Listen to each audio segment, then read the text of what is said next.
क्या केजरीवाल के घर एक बार फिर से पुलिस पहुंचने वाली है? क्या केजरीवाल का पता ठिकाना फिर से बदल सकता है? ये सवाल इसलिए उठ रहे हैं क्योंकि केजरीवाल की 2100 वाली स्कीम दिल्ली के एलजी के रडार पर आ गई है। आज जांच के आदेश भी हो गए हैं। पुलिस कमिश्नर को चिट्ठी भी पहुंच गई है। दिल्ली में अभी चुनावों की तारीखें नहीं आई हैं। उससे पहले ही वोट की लूट के नए नए दाव दिखने शुरू हो गए हैं।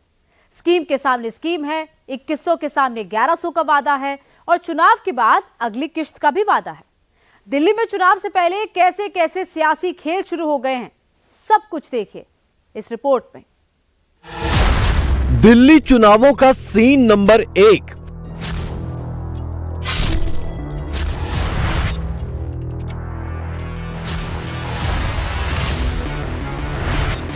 इक्कीस सौ दिल्ली चुनावों का सीन नंबर 2।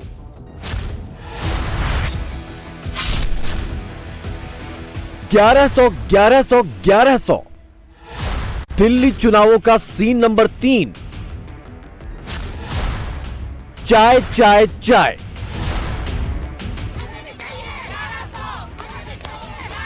नए साल में होने वाली पहली चुनावी जंग में आप वो सब देखेंगे जो न महाराष्ट्र में देखा, न हरियाणा में देखा, न जम्मू कश्मीर में देखा। लेकिन इस बड़ी पिक्चर का ट्रेलर 2024 से ही शुरू है, वो भी तब जब चुनावों की तारीख भी नहीं आई। कैलेंडर बदलने के बाद दिल्ली का रण कितना भीषण हो जाएगा, अंदाजा इस बात से लगाइए कि चुनाव की तारीखें घोषित होने से पहले ही सियासी पार्टियों के अपने अपने खुफिया तंत्र कैसे एक्टिव हो गए हैं और क्या क्या खबरें फैला रहे हैं। केजरीवाल कह रहे हैं कि एक बीजेपी नेता ने ही उन्हें फोन करके बताया कि बीजेपी चुनाव हार रही है। बीजेपी के कई नेताओं ने मुझे फोन करके बोला कि जी चुनाव तो खत्म हो गया, बोला लगता नहीं इस बार 3-4 सीट भी आएंगी, और बोला कि जीतनी तो दूर की बात है, कई सीटों पे बीजेपी की हो सकता है जमानत जब्त हो जाए। बीजेपी नेता परवेश वर्मा कह रहे हैं कि उन्हें पता चला है कि केजरीवाल इस बार नई दिल्ली सीट से नहीं लड़ने वाले। ये दावा परवेश वर्मा ने अपने एक्स अकाउंट से किया और आम आदमी पार्टी दावा ठोक रही है कि बीजेपी परवेश वर्मा को दिल्ली का सीएम कैंडिडेट बनाना चाहती है। यह दावा खुद पूर्व सीएम केजरीवाल ने अपने एक्स अकाउंट से ठोक दिया। लड़ाई का केंद्र फिलहाल दिल्ली की सत्ता का केंद्र यानी नई दिल्ली विधानसभा सीट है। पूर्व सीएम केजरीवाल, बीजेपी नेता परवेश वर्मा और कांग्रेस नेता संदीप दीक्षित, ये तीनों ही नई दिल्ली सीट के दावेदार हैं। दिल्ली में लगातार अवैध मतदाता बसाने का काम अरविंद केजरीवाल और आम आदमी पार्टी की सरकार कर रही है। दिल्ली में अवैध मतदाता, अवैध वोटर बसाने का काम अरविंद केजरीवाल हर विधानसभा चुनाव से पहले करते हैं। दिल्ली में जितने भी नए वोट बन रहे हैं, इनका जब तक फिजिकल वेरिफिकेशन नहीं होता तब तक ये सारे काम रोकने चाहिए।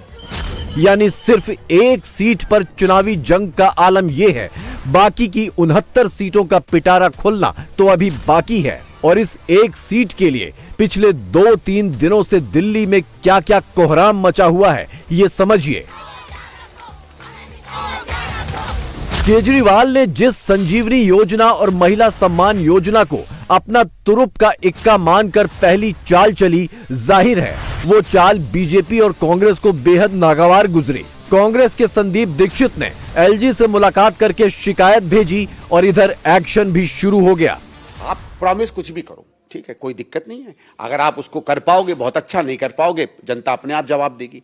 इन्होंने कई प्रॉमिस किए हैं, हम भी करेंगे, उस पर कोई दिक्कत नहीं थी। हम तो पहले ये इन पे सवाल उठा रहे थे कि यार यहां तुम 2100 दे रहे हो, तुमने तो पंजाब में कहा था जीतने के बाद कि 1500 दोगे, अभी तक तो अठन्नी नहीं मिली वहां किसी को। वो ये कहते हैं कि कोई स्कीम है, हम उसी स्कीम को बढ़ाएंगे और ये स्कीम का पैसा आपको मिलने वाला है। मैंने सुना है, तब ये दिल्ली सरकार का एक एडवर्टाइजमेंट आता है हर अखबार में कि ऐसी कोई स्कीम है ही नहीं, और जो फॉर्म अगर आप भरोगे या जो भी आप करोगे उससे आपको ये बेनिफिट नहीं मिलेगा अगर एक कोई स्कीम आई तो। यानी सीधे सीधे धोखाधड़ी का मामला। एलजी ऑफिस ने महिला सम्मान योजना के मामले में जांच के आदेश दे दिए हैं। दिल्ली के मुख्य सचिव, डिविजनल कमिश्नर और पुलिस कमिश्नर को लेटर भेजे गए हैं। एलजी ऑफिस से भेजे इस लेटर में कहा गया है कि गैर सरकारी लोग निजी डेटा इकट्ठा कर रहे हैं और लाभ देने की आड़ में गोपनीयता भंग की जा रही है। महिला सम्मान योजना के नाम पर अरविंद केजरीवाल दिल्ली की माताओं बहनों को धोखा दे रहे हैं और दिल्ली में तो माताएं बहनें खुद थाने में एफआईआर दर्ज करा रही हैं कि उनका डिजिटल डाटा, डिजिटल फ्रॉड किया जा रहा है। उनके बैंक के अकाउंट नंबर ले लिए गए हैं, मोबाइल नंबर ले लिए गए हैं, ओटीपी आता है और पैसे निकल जाते हैं। तो अगर एलजी साहब जांच करा रहे हैं तो क्या इसमें तकलीफ है अरविंद केजरीवाल को? केजरीवाल से दिल्ली का सिंहासन छीनने के लिए पिछले 2 चुनावों में बीजेपी ने जमीन आसमान एक कर दिए। नतीजा क्या हुआ वो सबके सामने है। इस बार भी बीजेपी के बंद कमरों में किसी नई रणनीति पर जोरदार माथापच्ची चल रही होगी, लेकिन 2 चुनावों से दिल्ली में 0 पर आउट होने वाली कांग्रेस केजरीवाल पर वार में इस वक्त आगे आगे है। लिहाजा केजरीवाल ने भी एक नई थ्योरी आगे बढ़ा दी है। जाहिर तौर पे बीजेपी की नींद उड़ गई। तब इन्होंने ये ठान लिया कि इन योजनाओं को किसी भी तरह से बंद करना है और आज इन्होंने एक फर्जी जांच के आदेश दिए हैं कि जांच होगी। किस चीज की जांच होगी? मेरे को ये नहीं समझ आता, जांच किस चीज की होगी? कोई हम पैसे इकट्ठे कर? बीजेपी की हिम्मत नहीं हुई एलजी को कंप्लेन करने की। संदीप दीक्षित से कंप्लेन कराई है। आपको अपने केजरीवाल पे भरोसा है ना, तो ये 2100 रुपए वाली स्कीम भी मैं लागू करा दूंगा। ये जितना इनको जो करना है कर लेंगे बीजेपी वाले। भगवान मेरे साथ है। खूब रजिस्ट्रेशन करो, खूब रजिस्ट्रेशन कराओ, संजीवनी योजना में भी कराओ, महिला सम्मान योजना में भी कराओ। मैं देखता हूं कैसे रोकते हैं ये बीजेपी वाले।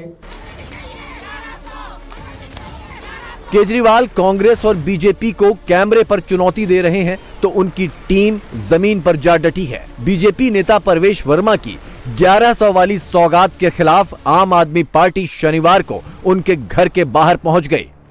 आपके कार्यकर्ता धरने पर बैठे, नारे लगाए तो परवेश वर्मा ठंडे और बारिश के मौसम में चाय और स्नैक्स लेकर बाहर निकल आए। मैसेज ये था कि नारे वारे लगाना तो आपकी ड्यूटी है और जनता की सेवा करना हमारी ड्यूटी, चाहे वो जनता विरोध में ही क्यों न खड़ी हो।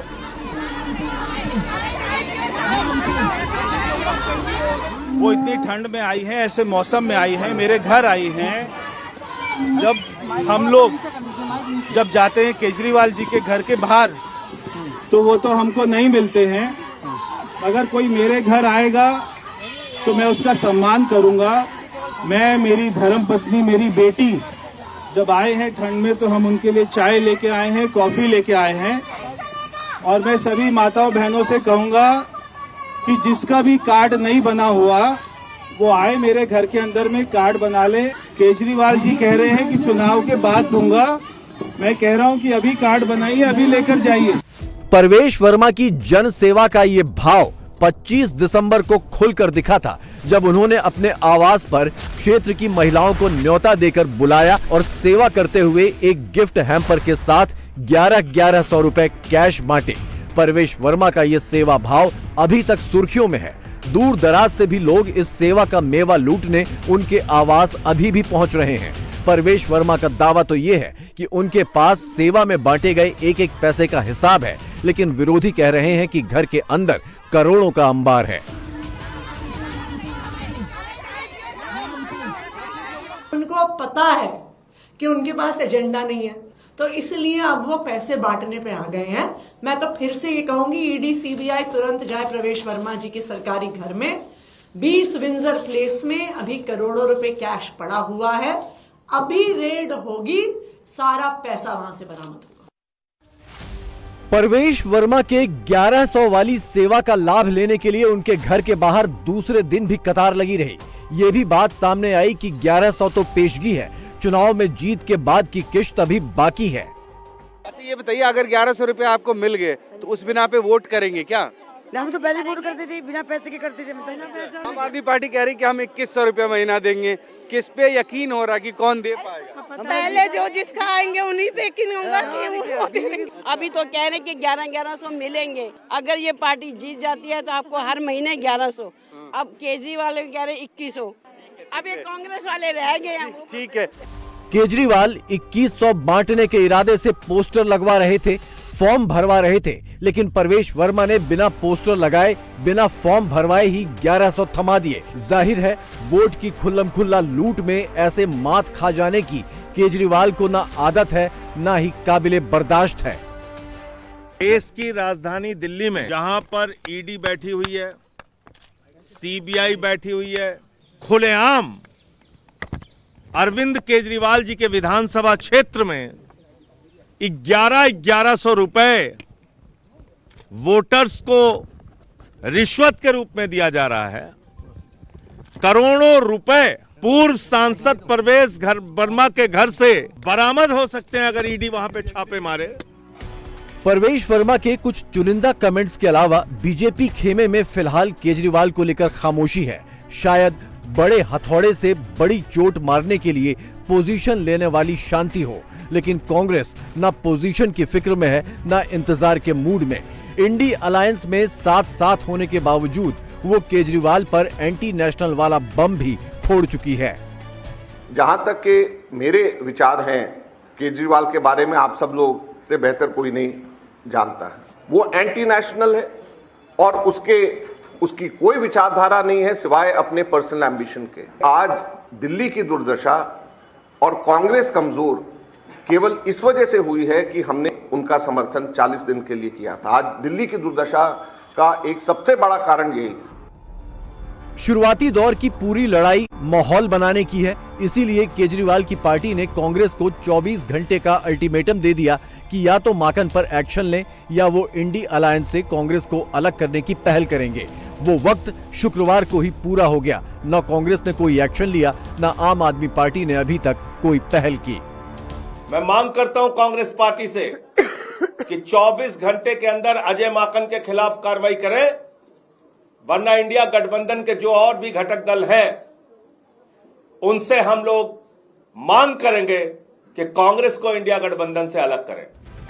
दरअसल दिल्ली में अगर केजरीवाल के मुकाबले में कोई है तो वो बीजेपी है।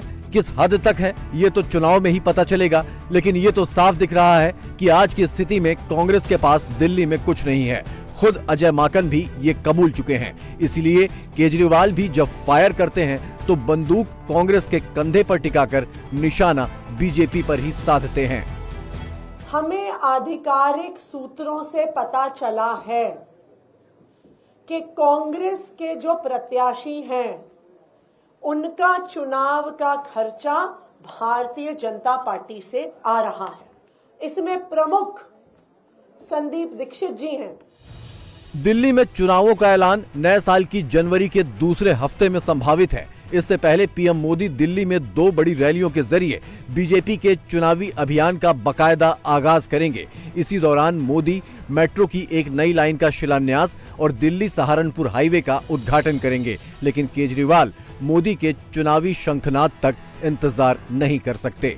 आज उन्होंने बता दिया कि अगर वो दिल्ली में आपने उनको वोट दिया तो बीजेपी का एक ही मकसद है, आपकी फ्री बिजली बंद कर देंगे, आपका फ्री पानी बंद कर देंगे, आपके मोहल्ला क्लिनिक बंद कर देंगे, आपको दिल्ली सरकार के अस्पतालों में जो अच्छा और फ्री इलाज मिल रहा है वो बंद कर देंगे, आपको सरकारी स्कूल जो शानदार हो गए उन स्कूलों का कबाड़ा कर देंगे और फ्री शिक्षा बंद कर देंगे। भारतीय जनता पार्टी दिल्ली का चुनाव आपके लिए कुछ करने के लिए नहीं लड़ रही, सब कुछ बंद करने के लिए लड़ रही है। मैं आज दिल्ली के लोगों को कहना चाहता हूं, अगर बीजेपी को गलती से वोट दे दिया तो दिल्ली छोड़ के जानी पड़ेगी। आप लोगों को दिल्ली में रहने लायक नहीं बचोगे। दिल्ली में केजरीवाल की पकड़ और वोट बैंक का लोहा तो विरोधी भी मानते हैं, भले ही इसे फर्जीवाड़े का नाम दें या धोखाधड़ी का या कुछ और। सारा खेल इसी तिलिस्म को तोड़ने का है। खुल जा सिम सिम हर कोई बोलना चाहता है।